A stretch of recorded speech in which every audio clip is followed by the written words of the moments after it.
Hello friends, இன்றைக்கி ரொம்பவே சூப்பரான ஒரு உடச்சி ஊற்றின முட்டை தொக்கை எப்படி பண்ணுறதுன்னு பார்க்கலாம். ஒரு பேன் வந்துட்டு எடுத்துகிட்டு சூடுபடுத்திட்டு ஒரு 2 டீஸ்பூன் கடலை எண்ணெய் சேர்த்திருக்கேன் அந்த முட்டை தொக்குக்காக. இது கூட கொஞ்சம் ஸ்பைசஸ் ஆட் பண்ணிக்கலாம். ஒரு சின்ன துண்டு பட்டை, ஒரு ஸ்டார், 2 கிராம்பு சேர்த்திருக்கேன், 1/4 டீஸ்பூன் அளவுக்கு சோம்பு சேர்த்திருக்கேன். இதை வந்துட்டு லைட்டாக பொரிய விட்டுருங்க. ஜஸ்ட்டு நான் வந்துட்டு அது பொரியிற அளவுக்கு நல்லா மிக்ஸ் பண்ணி விட்டுறேன்.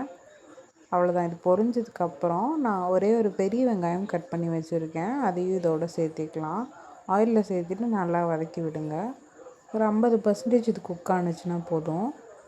ஃபுல்லாக வந்துட்டு உங்களுக்கு ப்ரௌன் கலரில் ஆனியன் ஆகணும்னு அவசியம் கிடையாது. இது ஜஸ்ட்டு ஒரு 50 to 70% குக் பண்ணிக்கோங்க. இது கூடவே ஒரு கொத்து கருவேப்பிலை சேர்த்திட்டு நல்லா வதக்கிக்கலாம். இந்த முட்டை தொக்கு ரெசிபி ரொம்பவே ஈஸியாக இருக்குங்க. ஒரு 10 மினிட்ஸில் ஒரு 3 முட்டை இருந்துச்சுன்னா நீங்கள் பண்ணி முடிச்சிடலாம். ஒரு 1/4 டீஸ்பூன் இஞ்சி பூண்டு விழுது நான் சேர்த்திருக்கேன், அதையும் சேர்த்திட்டு நல்லா வதக்கிக்கோங்க. அதோட ரா ஸ்மெல் போகிற அளவுக்கு வதக்கிக்கணும். இந்த வெங்காயம் வந்துட்டு இப்போ கொஞ்சம் நார்மலாக இருக்கு இல்லையா, இந்த மாதிரி கண்ணாடி பதம் வர அளவுக்கு வதக்கிக்கோங்க. இந்த ஸ்டேஜ் வந்ததுக்கப்புறம் நம்ம அரைச்சி வச்சுருக்க தக்காளி சேர்த்துக்கலாம். நான் வந்துட்டு ஒரு தக்காளி அதோட ஒரு 5-6 சின்ன வெங்காயம் வந்துட்டு சேர்த்திருக்கேன், அதையும் சேர்த்து அரைச்சி வச்சுருந்தேன், அதையும் சேர்த்திட்டு நல்லா வதக்கிக்கலாம். இப்போ இந்த தக்காளியோட ரா ஸ்மெல்லும் இல்லாத அளவுக்கு நல்லா வதக்கிக்கணும். இது நல்லா கொதிச்சு வந்ததுக்கப்புறம் நம்ம மசாலாஸ்லாம் ஆட் பண்ணி பண்ண போகிறோம். இப்போது தேவையான அளவுக்கு தண்ணி சேர்த்திக்கிறேன். உங்களுக்கு வந்துட்டு கிரேவி கன்சிஸ்டன்சி எந்த அளவுக்கு வேணுமோ அந்த அளவுக்கு தண்ணி சேர்த்திக்கலாம். சப்பாத்தினா இன்னும் கொஞ்சம் அதிகமாக தண்ணி சேர்த்துக்கலாம். நான் ரைஸில் வந்துட்டு போட்டு பிசைஞ்சு சாப்பிட்ற மாதிரி சாப்பிட போகிறேன். ஸோ இந்த அளவுக்கு தண்ணி கரெக்டாக இருக்கும். கொஞ்சமாக தூள் உப்பு சேர்த்திருக்கேன், அந்த தக்காளி வெங்காயம் வேகிறதுக்காக மட்டும். இப்போது 1/2 டீஸ்பூன் கரம் மசாலா, 1/2 டீஸ்பூன் காஷ்மீரி மிளகாய் தூள், 1/4 டீஸ்பூன் மஞ்சள் தூள், இதையும் சேர்த்திட்டு அந்த மசாலா ஸ்மெல்லெல்லாம் போகிற அளவுக்கு நல்லா வதக்கணும். அதோட ரா ஸ்மெல் இருக்கக்கூடாது, அது அளவுக்கு நல்லா வதக்கிக்கணும். இப்போ நம்ம தேவையான அளவுக்கு நீங்கள் தண்ணி வேணுன்னா அட்ஜஸ்ட் பண்ணிட்டு மூடி போட்டு வேக வச்சுக்கலாம்.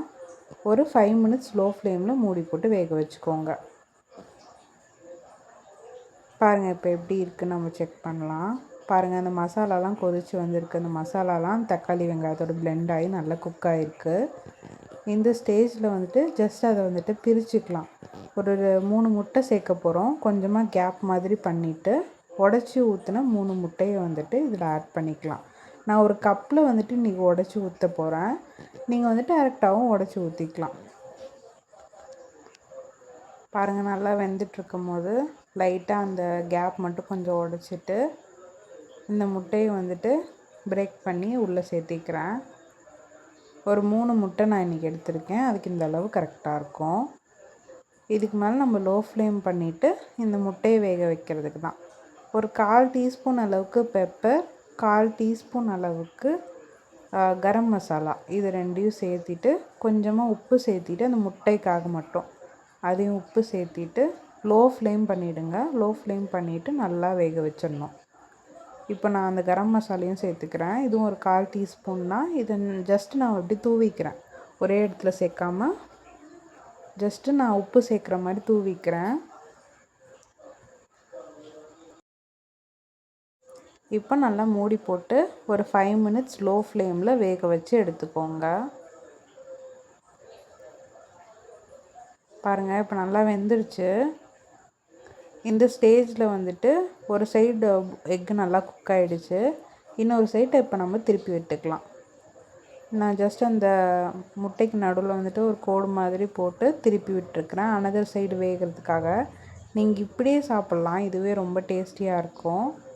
நான் வந்துட்டு 2 சைடும் ஃபுல்லாக வந்துட்டு வெந்த மாதிரி வேணுங்கிறதுக்காக இந்த மாதிரி சாப்பிட்றேன். இந்த ஹாஃப் பாயில் டேஸ்ட்டு பிடிக்கிறவங்களுக்குலாம் இந்த மாதிரி நீங்கள் அப்படியே சாப்பிட்டிங்கனாலே ரொம்ப பிடிக்கும்.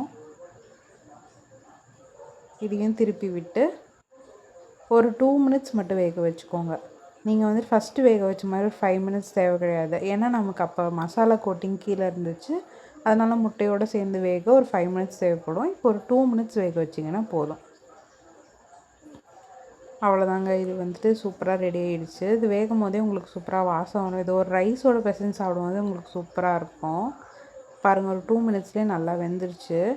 ஒரு ரசம் சாதம், ஒரு சாம்பார் சாதம் இந்த மாதிரி பண்ணும்போது நீங்கள் இந்த மாதிரி ஒரு சிம்பிளான ஒரு சைட் டிஷ் பண்ணிக்கிட்டிங்கன்னா போதுமானது.